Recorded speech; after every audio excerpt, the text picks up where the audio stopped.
Welcome in. It would have helped if I added myself to the stage. Welcome in another off-season episode of the Exit 52 podcast. Not Spenny, not Jake. Spenny is in New York, I think. Jake is in Mexico eating sushi.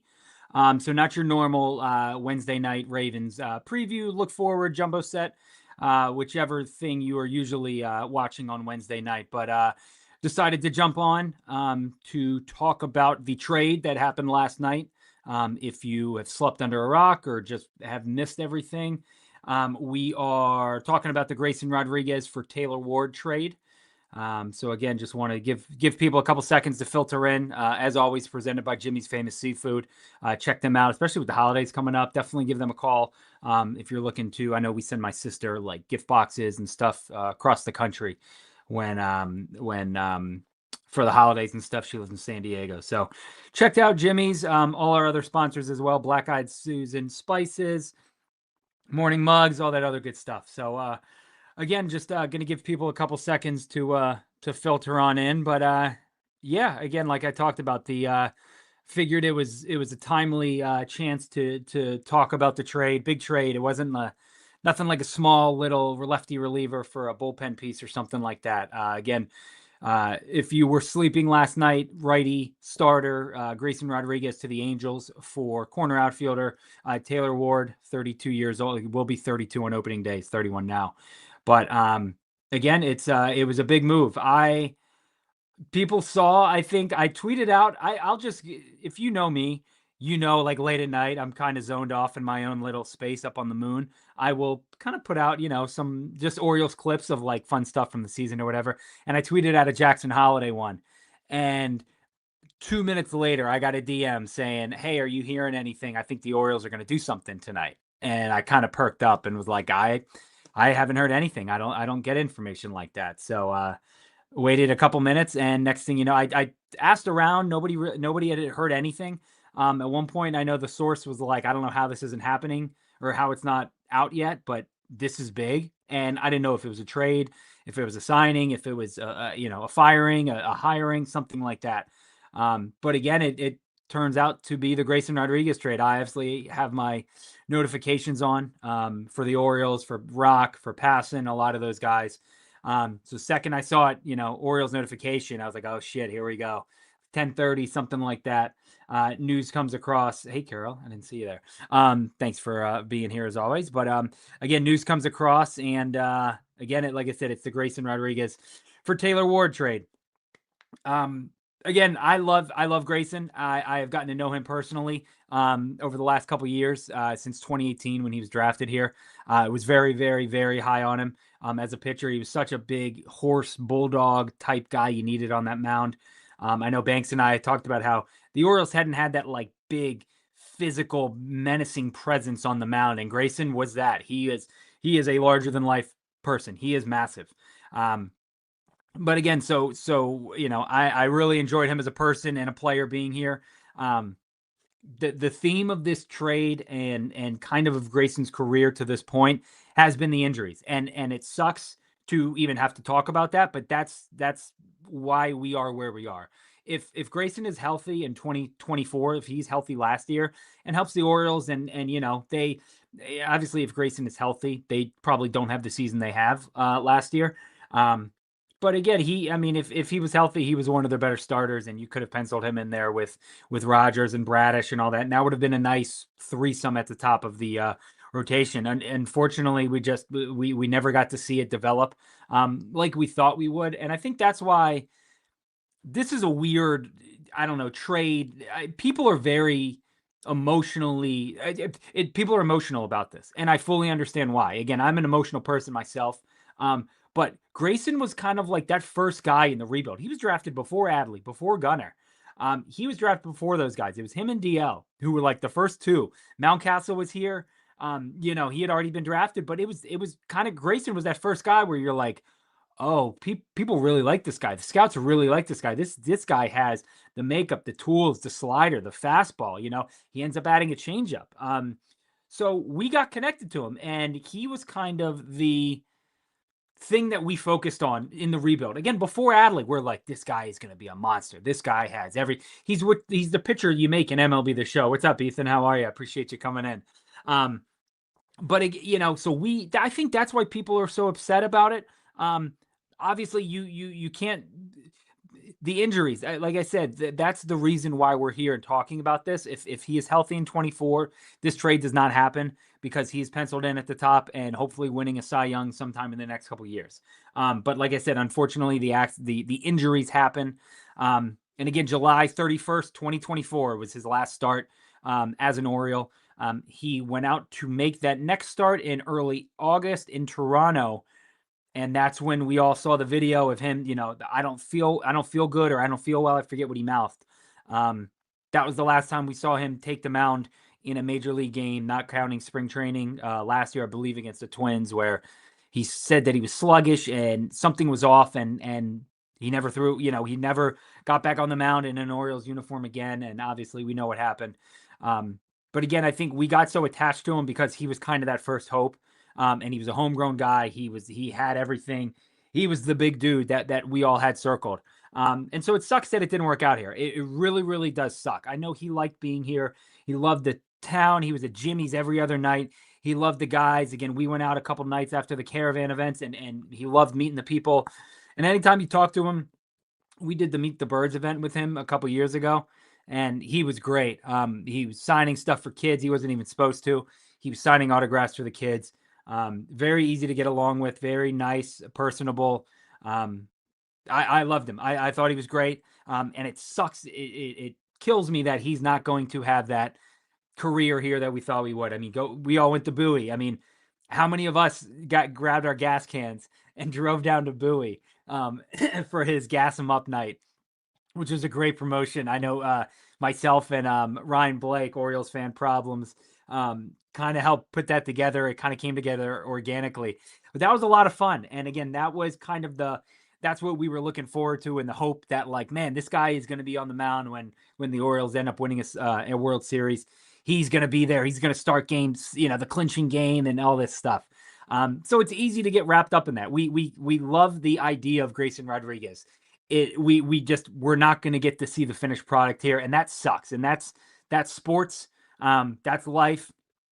Things don't always go your way, and you're going to get the shit kicked out of you and knocked back down, and something that you thought was a sure thing can get thrown off, the railroad tracks. And again, he was on his way, Grayson. I think he said he had just landed in Tampa and was going to go to Sarasota to start working out, and he got the call that he was traded.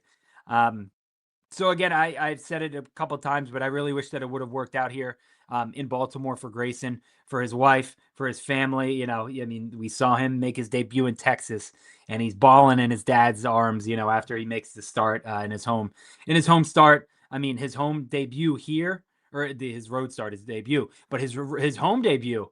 I mean, that game against the A's, I was there. Spenny and I grabbed tickets, and we went down. I think Dallas gave us tickets, actually. But we went down to the game.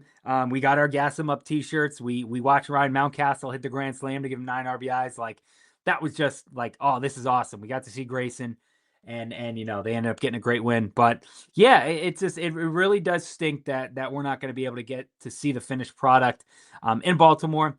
Obviously, you don't have to. I wish him well in LA.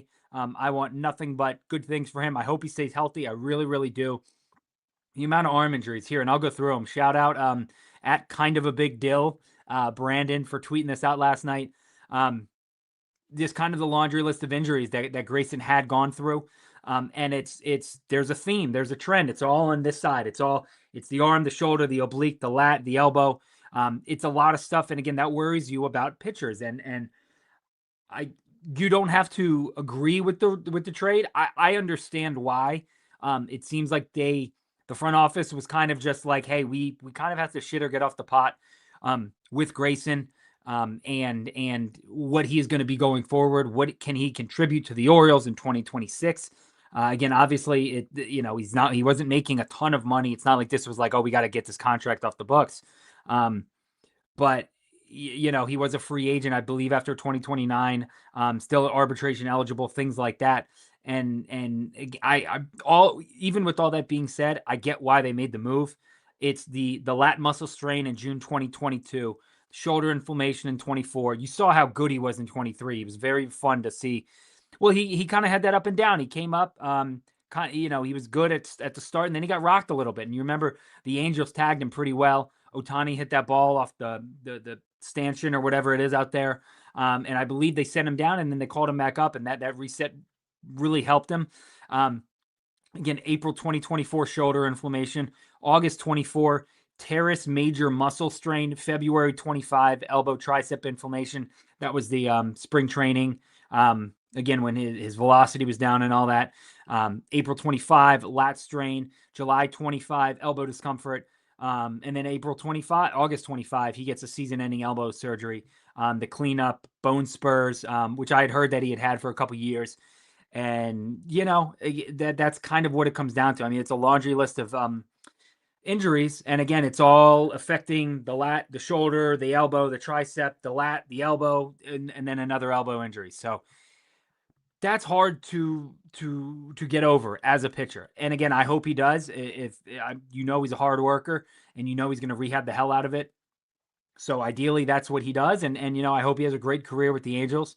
I hope they don't have to face him down the road. Obviously, that'll happen, but I hope it's not in an ALCS or ALDS, because Grayson's going to look to kind of give it to the front office and the Orioles and show them what they missed. But again, when you think of it like a business, you completely understand why they made that move, especially to get a guy like Taylor Ward. We talked about how the Orioles need a power bat. They need a ready bat, a corner outfielder. Check, check, check. They got that. And yes, he's a free agent after this year. I get that.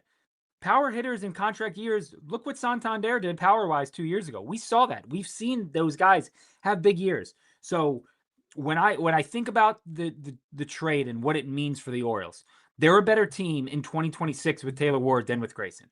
We do not know what Grayson and Elias has said, and Grayson has said too, and I think Perry Minison and all those guys in Anaheim, they said he's on track to start spring training and be right, and be on pace and all that. And he's going to start throwing bullpens in January.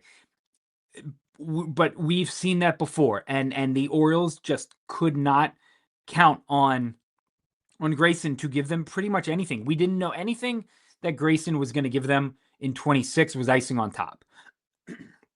So again, he's probably going to be on an innings limit, I would think. I mean, is there a chance that he pitches 100 innings if healthy? Maybe, sure, 120. I don't know. But again, the Orioles, what do they need? We've talked about it for years. Pitching. They could not put all their eggs in the Grayson basket. And this was the funny part of social media and everybody having to have an opinion right away. And that's why I did kind of want to wait and digest stuff and read stuff and do a little more research and just read other people's opinions and thoughts. Right away last night, everyone's like, this trade sucks. How could you trade Grayson? How could you do this? How could Mike Elias do this? Earlier in the year, if anybody had said, well, you got Grayson coming back next year, they would immediately say, you don't know that. You're an idiot if you think you're going to get one inning from him. So it's like, which one is it? You can't have it both ways. This is the social media part where people get mad no matter what. Yes, I wanted Grayson to be here. I also want the team to do well, and I want the team to win. So Taylor Ward helps them win this year. Again, he is a 31, 30. He's going to be 32. Power hitting walk machine.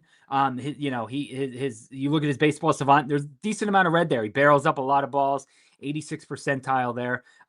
Swing and miss stuff it's not too bad. He strikes out a lot. He's very patient.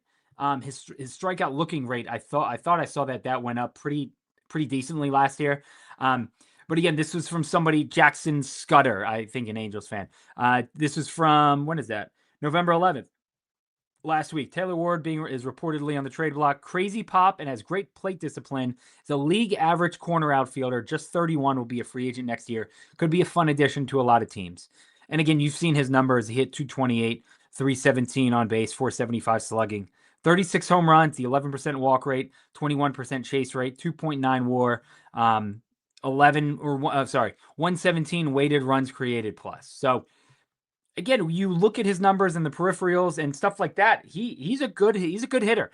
I saw some Angels fans were calling him the most underrated player in baseball, and this is this is something. This is when he was on the team, and they were saying how much they loved him, and he plays really hard. He smashed his face against. I don't know if you guys knew that. Go back and watch that clip. It was from like the last week of the season.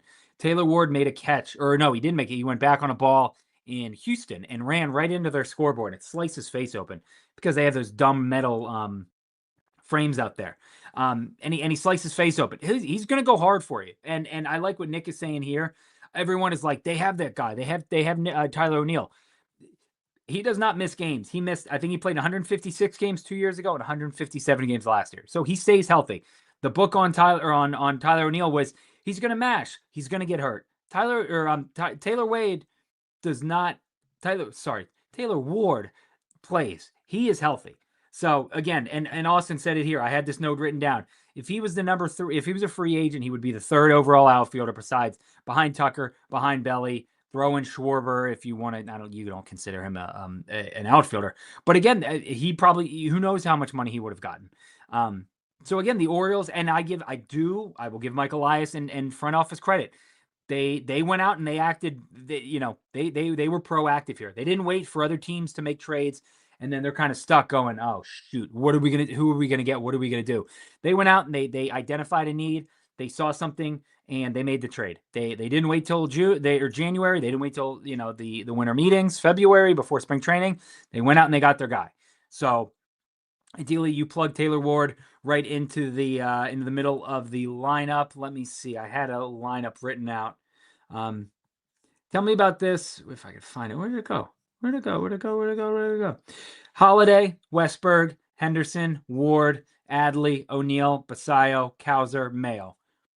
That's a pretty good lineup, if you ask me. And again, this is knock on wood. Hopefully everyone stays healthy. But again, you got Holiday at second, Westberg at third, Henderson at short, Taylor Ward in left field, Adley catching, O'Neill in right, Basayo DH, Cowser in center, and then Kobe Mayo at first. Obviously, you can mix Ryan Mountcastle in there as well. But again, I think that's going to be your lineup if it holds right now. But I think that lineup right now I think it's pretty good. I think if they stay healthy, they can hit. And again, the power thing, I've heard a couple people kind of compare it, like this could be a Mark Trumbo. That would be great if he could come in and hit 30, 35 home runs and play 155 games. And I know he was much better defender 2 years ago compared to last year. I know all his numbers were kind of down last year, but again, this is what I am excited about too. The new coaching, all the new coaches. I can't remember any of their names. The hitting coach from the Phillies, and a couple of those other guys. If they can work on Ward and get his strikeout rate down, and he hits a lot of fly balls. If he can hit more line drives and get that average up a little bit, that would be great. Count me in for that. I think this is going to be a fun player to watch. Again, obviously different things, but like when the Orioles signed Craig Albernaz, every Guardians fan I saw, every Guardians reporter was like, "Oh man, they got a good one. The Orioles got a good one. He's a people person. He's awesome." Same thing with Taylor Ward. They were like, "This guy is great. He's perfect for them." We talked about it. They need veteran leadership. This is a veteran. I think he won the Good Guy Award last year. I think Steve Molesky. Here you go, Steve Molesky.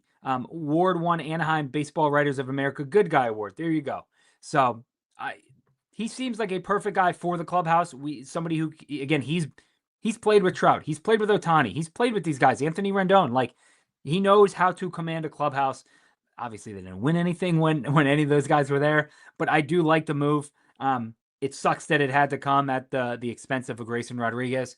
And again, I've said it a billion times. I wish him nothing but the best. I'm sitting here looking at his bobblehead. I got a bunch of signed cards of his up here. You won't find a bigger Grayson fan than I am. But this move does excite me because it gives Grayson kind of a new scenery. It lets him kind of go off and spread his wings and kind of be his new guy and his own guy now in California and LA. And hopefully they can get a lot out of him. I hope he stays healthy. Taylor Ward, I am very excited though. The pop really excites me. Again, if you look at his Baseball Savant page, I think there's a lot of things to kind of circle and be excited about. But I think O'Neill gets moved for a reliever. That could happen too. I don't know if they platoon O'Neill and Beavers in right. I think we're going to see a mix-up of the outfield, but I think for the most part, you're going to see Ward in left, Cowser in center, and then you're going to get Beavers in right with O'Neill mixed in. So It's exciting. It's we've been asking for a power bat, a middle of the order bat, and we got it. Again, it wasn't the Alonso, it wasn't the Schwarber that people thought, but this is a cheaper move while still adding payroll. That's the thing. Like they're not taking away. They still have plenty of money. I think he's last year of arbitration, so I think he's going to get it like 12 and a half or 13 million, 13 and a half million bucks. That's a bargain. If he stays healthy and hits 35, 30 home runs and he's getting paid 13 million, like, whew, great job there. And then who knows what's going to happen? Maybe he will want to resign here. Maybe he takes, accepts the qualifying offer or something like that. They're going to attach that to him next year probably. But again, I had him as a third best outfielder if he was available. If he was a free agent, he would be.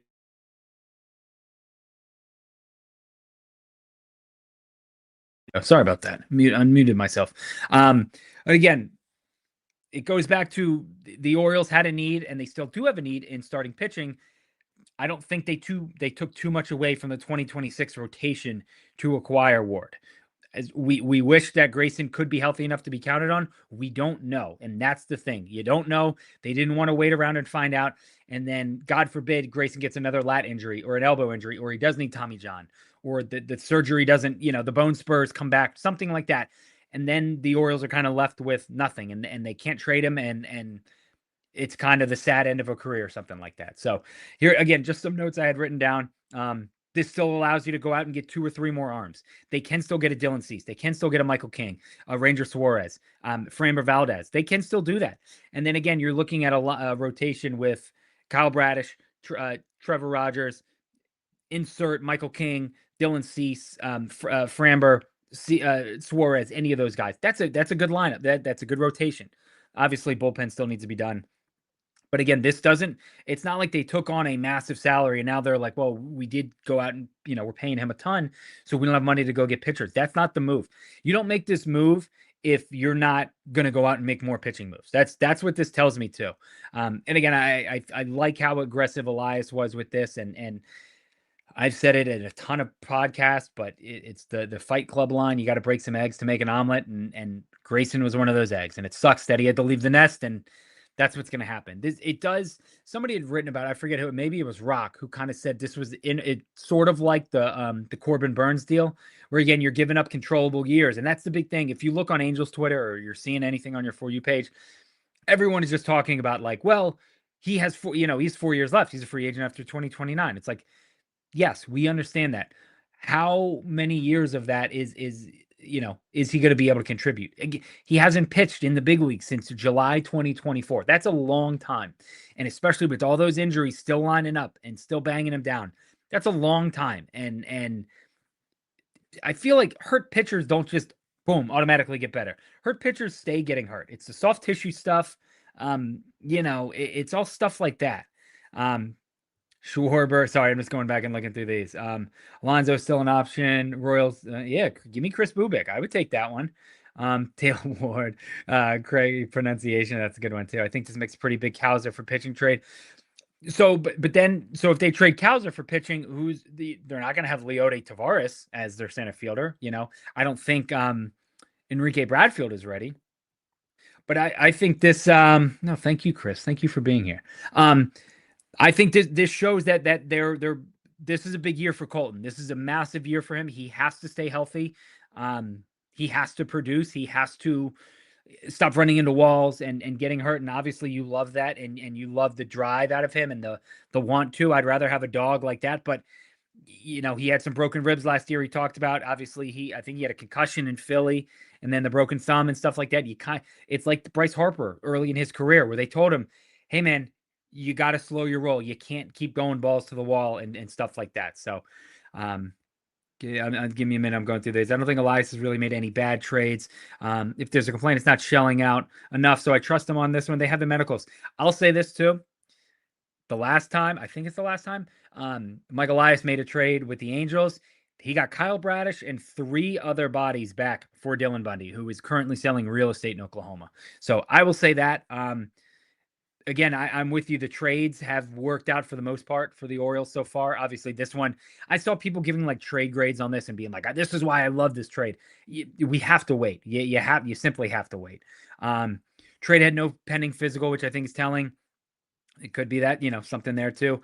Hunter Green available via trade. There was some interesting stuff. I don't know if anybody else read it about Hunter Green, and I guess some of the reporters and the coaching staff didn't think they thought that he was kind of stretching out his rehab, and they didn't really believe that like he wasn't good to go. And I think he was kind of like, I'm listening to my body, I'm going to take it easy. And I think some people were getting frustrated with Hunter Green there.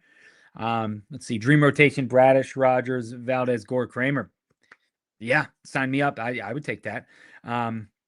Imagine Beavers. I don't know if Beavers can play center field. I don't know his route running and his runs created, blah blah blah, that stuff. I don't know. It's an interesting thought. I just don't know if he's the athlete for that. Not an anti-Cowser take, a log jam and pitching idea. No, absolutely. They have somebody else that tweeted it. It's Tyler O'Neill. It's Colton Cowser. Technically, Heston Kjerstad. I think this says a lot about Heston too. I don't think they're expecting to get anything out of him this year. Again, Tyler O'Neill, Enrique Bradfield, all those guys, Dylan Beavers. There's a lot of bodies for not that many spaces out there. Beavers, perfect as corner outfielder. I am right there with you. Gives us a 1-year guy if they think Bradfield is ready next year. That too. Kazran has not much trade value after his horrendous season. Struck out every other at bat. Yeah, and again, he was hurt. He battled a lot of injuries. Hopefully he can come back. Again, we've seen the Colton Cowser that finishes second, should have won Rookie of the Year in 24. So I'm hoping that we get that back. I am pretty excited for him to stay healthy, to attempt to stay healthy, and see him at his full potential, because I think he could be a very fun player and a guy that kind of is the straw that stirs the drink in the outfield. Again, just a couple other notes from Steve Molesky. For what it's worth on Taylor Ward. O's were 12th in AL in OPS versus lefty. Taylor Ward, 824 career lefty OPS. And again, I know we all have PTSD because we heard this from Tyler O'Neill. The thing is, Taylor Ward stays healthy. Tyler O'Neill looks healthy, doesn't stay healthy. So again, if ideally, listen, I want Tyler O'Neill to hit 35 home runs. I want both of them to hit 35 home runs. But I think this is a much more solid move than O'Neill was. Everybody and their mother knew O'Neill's going to sneeze and get hurt next year. Taylor Ward runs into fences and is fine. Like that's the kind of guy he is. Let me see. I'm worried if he could hit a changeup. Absolutely. I'm guessing a lot of time is being spent in the batting cages and working on that. I think it was Keith Law who wrote that, he said Beavers could still be a trade candidate, for a pitching guy. I don't know if they package him and Mountcastle or him and Mayo or somebody like that and try and get something. But again, Heston has all the tools, just hasn't worked out at the big boy level. Yeah, again, this is a weird. I don't really want to talk about Heston, and not exactly for this reason. We don't know what's going on. Obviously, it's something health related. They haven't said anything. He hasn't said anything. I did see that he was at Gunner's wedding this past weekend. I saw pictures from it. He looked great. He looked happy. So I thought that was a good thing to see him there. I thought that was pretty cool. Go check out the pictures. It was like Adley was in the wedding. Taryn Vavra was there. Colton was in the wedding. Mountie, all those guys. So it was cool to see all that. And here, this is another Steve Molesky. The price of production for Grayson to get a guy coming off, the price of production was Grayrod to get a guy coming off a 30 and 100 year. He had 103 RBIs, I believe, 36 home runs. The Orioles would have killed to have anybody but that last year. Obviously, Gunner got up close to 36, 37 home runs or whatever 2 years ago. But what was the Gunner, I think, led the Orioles in RBIs last year, was 68. This guy's, 103. So on a bad Angels team. So he was driving in runs. And again, this is Steve Molesky. Neither the Orioles or the Angels truly know what G-Rod can do in 2026. That's what it comes down to. They don't know. Nobody knows. And we could look back on this and go, man, did the Orioles mess that up?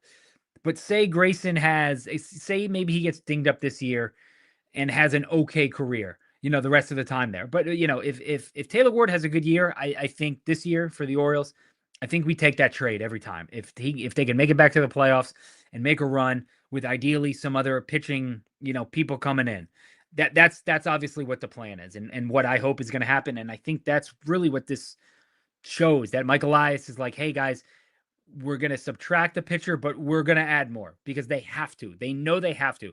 The noise is surrounding them. They all know that they have to do it. So this is Andy Koska. Grayson Rodriguez showed promise as a front-end arm, but injuries have derailed the process. At the GM meetings last week, Mike Elias said that Rodriguez was a wild card for the rotation. Turns out he was a trade chip for an impact outfield bat. Again, it goes from like we don't know what it's going to be to okay, we know what Taylor Ward is. We know what he is. He is a masher, and he's going to hit, and he's going to hit home runs. And again, Camden Yards is going to be a good ballpark for him. I think he goes the opposite way a decent amount, drives the ball to center field too. So fly ball hitter, and again, we know what happens with the ball in Camden Yards in the summer. So this is Greg Beckham, Beacham. I think he's an Angels guy. Angels GM Perry Minasan admits that it is a risk to acquire Grayson Rodriguez, but they examined his arm health and feel confident he'll be over his problems. He will start throwing bullpens in January. And this is from Jacob Calvin Meyer, quote tweeting Jeff Fletcher, who I believe is another Angels guy. He said, Grayson told LA media today he believes the removal of the bone spurs in his elbow will fix the persistent lat muscles issues he's had, which date back to 22. Whether he's right or not will likely determine if this was a smart deal for the Orioles or not. That's kind of where you have to leave it. We don't know. Again, this trade is going to take a couple years to grade out, and obviously it depends on the health of Grayson Rodriguez in LA. So Mike Maddox is the new pitching coach there. I know he talked to Grayson today. They kind of joked around. Mike Maddox is like the only pitching coach that like anybody ever knew. Him and like Leo Mazzilli or Lee Mazzilli? No. Leo Mazzoni? No, Lee Mazzilli. Mazzilli, I believe.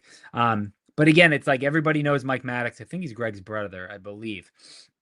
But again, if they can work with Grayson and get him on track and get him to stay healthy, that's fantastic. Obviously something was the issue here, and they could not get him healthy and keep him healthy. But again, when we saw him in 23 and the second half of 23, and I believe the first half and the first quarter of a year in 24, he was really, really, really good. And I said it at the top. It sucks that we're not going to be able to see that, how it ends in his career, and him hopefully celebrating a World Series or playoff win. We'll just say playoff win before that.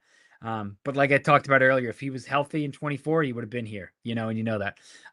Again, the added payroll shows they're going to compete in 24. They needed a guy who could hit homers. We needed that power last year. It went away from everybody. Mountie, Gunner, Colton, had showed some pop. Tyler O'Neill went healthy. Adley, obviously, we know what happened, but they needed the power, and they got some here. So, I'm kind of looking over some other notes and stuff that I had taken. Here, I asked Jake. I said, does anybody have notes on Grayson? Jake said, we'll miss Grayson the person, but he was definitely pretty worried about the medical. Speaking of which, it's hard not to think of Tyler O'Neill with Taylor Ward. I hope this isn't the big move, and the Orioles don't have the benefit of the Orioles don't have the benefit of the doubt right now. Which again, I completely understand that. I get that. I think this is a great way to start the offseason, to add that bat that is Taylor Ward, and to hopefully set up moves for the future. Because again, now the Orioles will go into the winter meetings, free agency, the real heat of it. It's going to shut down here in a little bit. Things kind of get quiet during the holidays. They know it's on their checklist. They know what they need. They've known what they needed for a while. And Mike Elias, this is the time to shit or get off the pot, and you got to start making moves. And again, with that, him not waiting, it's November 18th he made the move. So again, he did not want to wait around, and he went and got a guy that the Angels were shopping. Him and Joe Adell, they were talking about. One of them was probably going to be gone, and obviously it was Taylor Ward with how that went. So it's interesting. Again, I'm just looking across the notes. Taylor Ward is a free agent after 26. Baltimore was looking for pitching, gave up Grayson. He also missed all of 25 with arm issues and coming off an elbow cleanup. So there we go. I will say this. I don't like the way Grayson looks in that uniform. It's a weird looking uniform on the picture. Grayson in the photoshopped tweet from the Angels. Taylor's sad for Grayson, gets to lose for a few years, and then he can leave. Taylor hates the Angels just because of Mike Trout. But yeah, Banks said, why do we never get power lefty outfielders? I don't know. It's an interesting thought, but again, I'm just trying to see more stuff that I've tweeted and talked about over the last couple last couple of hours. But again, it sucks that this is how it ends for Grayson here. Obviously, everyone is hoping for the best for him, and yeah, even a healthy full season this season will only serve 150 max. Even that's a lot of innings. Let me see. Who on the Orioles? If anybody, I think Dean got over 150 innings this year. Let me see. 150 innings is a lot of innings for these guys. Innings pitch. Where are we? Okay, so Dean Kramer was at 171. Sagana was at 157. That's it. That's it for two guys last year on the Orioles. Cade Povich, 112. Trevor Rogers, obviously, we know, 109. Charlie Morton, 101. Obviously, I think he got to 150. Zach Eflin, 71, who I still would like to see Eflin back. But again, the Orioles had two guys get to 150 innings. So I think 150 is high on the cap for Grayson. Again, I think would it be around 100 innings? And there were people who were saying this is an easy fix. Send him to the bullpen and just turn him into Mason Miller. It's not that easy. I don't know where that thought comes from of like, oh yeah, just move a guy to the bullpen and it's less wear and tear on his arm. I don't know if that's necessarily the case. I get the thought of like, yeah, you can just send him out there and instead of pitching for, 100 pitches, you send him out there for 15 and you can give his all. Again, his arm showed issues with wear and tear and stuff like that. So I don't know if that would have been a good thing for him to go out and really, really ramp it up and have him go for an inning or two, 30 pitches, 40 pitches, something like that. It's not that easy. It's not MLB The Show where you can just do that. So, Nick, he's going to the Angels who haven't developed a pitcher since Jared Weaver. That too. Again, Mike Maddox obviously helps a lot. Sorry, again, I'm looking through Twitter to see some of the stuff. But yeah, I mean, it's not like he's not going to Tampa or somewhere, Yes, to move him off guard, just move him. Yeah, or it's the like people said this with like Heston and Kobe Mayo, just move him to first. Like it's slow pitch softball. You can't just do that in the big leagues. That's not a thing that like routinely happens. Oh yeah. You just put him out in right field and hide him like you do in Little League, and he'll be fine. It's not that easy. Again, it works in MLB The Show sometimes. Doesn't work when you're trying to win baseball games and your window is open. So again, I know I've repeated myself a billion times. This makes the Orioles better in 26. I think that is very, very clear. I think that absolutely is a true thing. So again, I'm trying to find more notes. I had taken them. Where is it? Blah, blah, blah. Keith Law said about it in The Athletic, and I'll let you guys go in a little bit too. I know I'm rambling. Said the trade only works for the Orioles if they go aggressive after pitching in 26.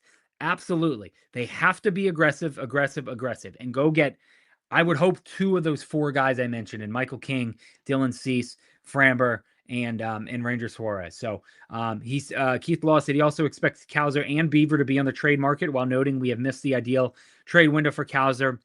Sure, maybe. Again, it would not shock me at all if Cowser does bounce back and has a massive year. But said corner outfield is crowded, but noted how we struggled against lefties. What does Ward do? He rakes against them. So Ward also stays on the dang field, unlike the general. So again, that's what it is. I think that's what it comes down to. It's an interesting move and one that was not popular with the fan base.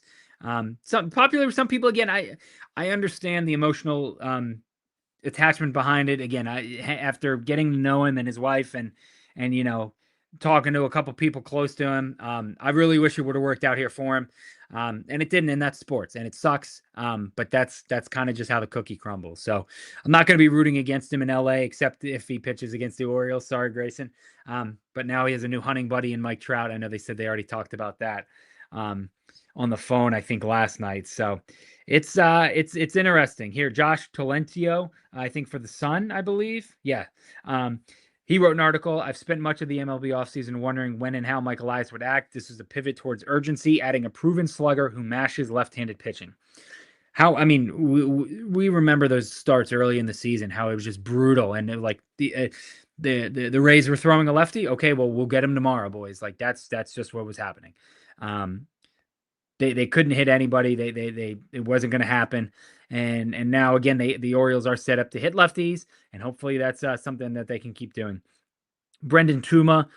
Taylor Ward is a funny profile. He became more patient than ever and ended up at the second highest called strikeout rate in the league. Average whiffs, great chase rate, still a 26% K rate. With how many fly balls he hit, he's not built for a strong average. He's not going to hit 280, 290, 270, whatever. I think his home run total ran a bit hot and his barrel, but his barrel plate appearance trend says the 30 home run expectation remains fair. There we go. This is Andy Claff from Masson.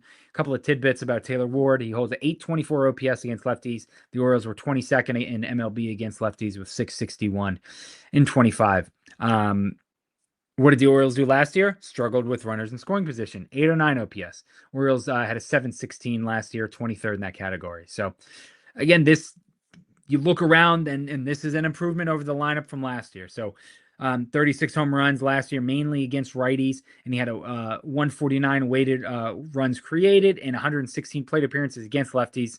Top 10 in chase rate. Has a knack for barreling up the baseball. Destroys four seamers. That's what we want.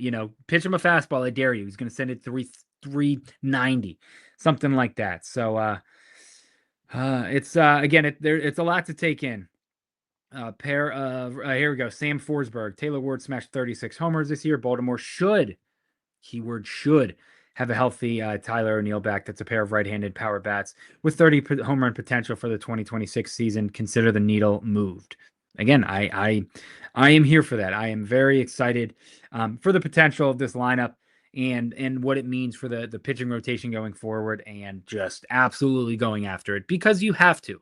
You absolutely have to. You cannot go into the season. We've done this before, but with Trevor Rogers, Kyle Bradish, Dean Kramer, question mark, Cade Povich, Tyler Wells, who knows? Bring back Eflin, Sagano, again, a free agent I would probably stay away from, but there's guys out there. Again, Andy Koska too. 2 late night trade thoughts. The outfield market included top guys Schwarber, Tucker, and center fielders Bader and Bellinger. But O's must not have wanted to pursue heavily if they jumped the market there. They trust Cowser to bounce back offensively and handle everyday center field. There we go. Alden Gonzalez, I believe ESPN baseball reporter. There is a major injury risk with Grayson Rodriguez, an Orioles team desperate for starting pitching doesn't make the trade if there isn't. That's another big thing. If the Orioles thought he was going to be healthy, this trade is not made. So that just kind of shows you where they are thinking, how they're thinking about this and how they approached it. But these are the moves the Angels must make. If it works out, it's a massive boom. If it doesn't, they lose 1 year of control. It's a good trade. That's Alden Gonzalez, and I agree with him. Again, I think it's a low risk, high reward for the Angels. Taylor Ward was probably going to walk at the end of this year anyways from them. I know he talked about wanting to be there for a while. I don't think they were going to sink more money into a 32-year-old, outfielder, power hitting guy. Let me see. The risk it for the Biscuit Angels. 4 outfielders last year were 35 home runs, 100 RBIs. It was Aaron Judge, it was Juan Soto, it was Riley Green, it was Taylor Ward. I think that is a move that you make. I think that is a move that you can get behind and go with. Again, this is his averages. This is Brendan Mortensen, my guy. Per season averages since 22. 136 games, 251, 332 on base, 451 slugging, 783 OPS, 24 and a half homers, 24.3 doubles. Consistently in the 90th percentile for chase rate and hit 36 home runs last year. Those numbers work. Those numbers will absolutely work. Planted in the 3 spot, the 4 spot, the 5 spot here. So there it is. Here it is, Matt Wayrich, and then a couple more, and then I'll let you guys get out of here. I appreciate you all joining me. Make sure to click the like button, give us a thumbs up, comment. Tell me, I want to know people's favorite Grayson moments. We talked about going to Bowie with the gas cans. I love the yell into the glove every time he would get a big strikeout. I think he went 8 scoreless against the Rays one year when they needed it. But give me some of your good Grayson moments. I really enjoy those. But here, Matt Wayrich, Orioles team slash against lefties last year, 231, 297, 364. Taylor Ward was 262, 345, 573. So I like that. I like that a lot. Paul Mancano, Grayson, and DL were viewed as the future. In the end, they ended up pitching in the big leagues for just 2 combined seasons for Baltimore, making 72 combined appearances. So, yeah. Here. This is the tweet I was talking about earlier. Jake Rill, MLB. Orioles outfield mix. Dylan Beavers, Colton Cowser, Heston Kjerstad, Tyler O'Neill, Leody Tavares, Taylor Ward. Ward to spend a majority of his career in left field. Cowser front runner to man center. O'Neill Beavers to play right. DH time for O'Neill. Tavares backup plan in center. Kerstad's role uncertain. So again, a lot of names there, but I think all those I think those were pretty solid roles. Drew, was this the that was the 8 inning scoreless? I think was that the same series as the Adam Jones retirement night, I believe, where the Orioles got shelled. Was that, and then I know, was it Glass now? I know Gunnar hit the home run off Glass now. Was that the game that Grayson started? That I can't remember. If you do, let me know. But if not, then don't worry about it. Pete Gilbert, WBAL, a great arm, which they could not count on for a 32-year-old right-handed bat that set a career high in home runs and Ks. I think I like it. That's from Pete Gilbert. So again, there's a lot to like. A lot of the outside folks who don't pay attention to the Orioles and don't know exactly kind of what's going on with the Grayson injuries and stuff are like, how can they do this? They see the name, they see the prospect ranking and stuff like that, and that's what they remember. And that's kind of what they're making their decisions on, and you can't do that here. But yeah, that's pretty much it. So weird day yesterday with the trade going down, but this should be an exciting offseason. Again, people wanted moves. They wanted Elias to be aggressive. This is being aggressive. This is going out and making moves. A lot of people like to crap on the Orioles front office for holding on to their guys too long. They didn't do that with Grayson. You take that, however way you want to look at it. They could have held on to him for another year, seen how this year went. And if he got hurt, then they could try and trade him next year. And then you're kind of looking at a Heston Kjerstad thing where it's like, well, everyone kind of sees what he is and he can't get healthy. But the Orioles didn't do that. They acted on it. They acted quick. They got off the highway. They took the exit off before getting to the other rest stop down the road. They didn't want to wait. So credit to them. They think this move is going to benefit them. I do too. And we kind of just have to wait to see how it plays out. So yeah, Drew, that was a Saturday night versus Glass now. Yeah, the Gunnar home run that night is one of my favorites. He destroyed that ball and absolutely let Glass now know about it. So again, I wish it could have gone differently for the Gas Man here. He was a very fun player, and he still is. I'm talking about him like he's dead. He's not Gary Bertier. I'm dead. I'm not dead. I'm hurt. He's dead. He's traded. He's to the Angels. That's almost like a graveyard out in LA. But who knows? And we'll see how the year goes. I hope that we look back and Grayson has a healthy year, and I hope Taylor Ward hits 35 home runs and the Orioles are facing the Angels in the ALDS, and we get those matchups and all the talk about what it's like, them two facing off, and they'll be linked forever, and we'll always remember the trade. So we'll see how it does break down and how it goes from there. But that was 48 minutes of continuous talking without me taking one single breath. As always, I appreciate you guys listening. I know Carol's always here. And again, everybody listening, I know there's a lot of podcasts going on, and I know you guys listen to a lot of them. Shout out Ryan and Zach were just live.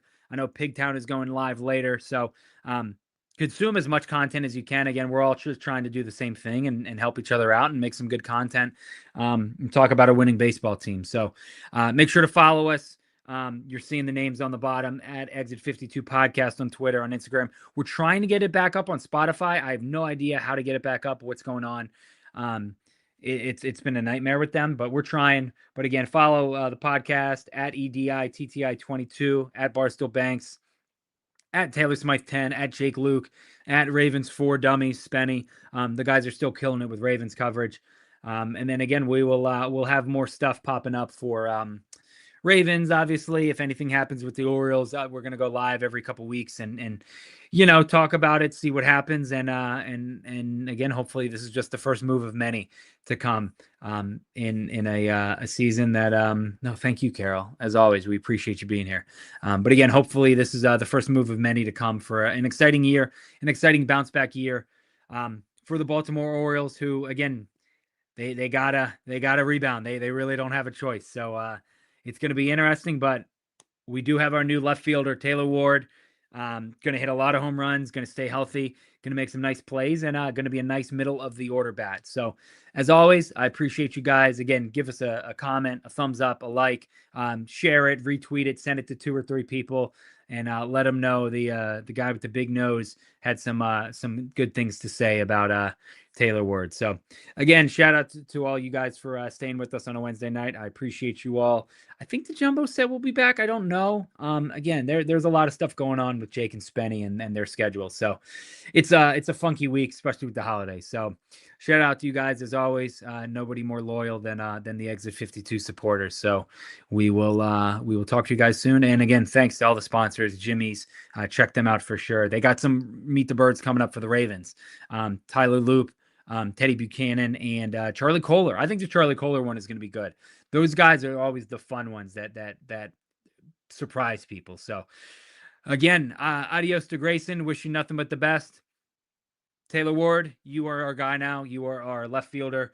We are looking to you to again hit 35, hit 40. I dare you. Hit 40 home runs. Be like a Mark Trumbo. Let's see what you can do. Thanks as always, folks. Appreciate you.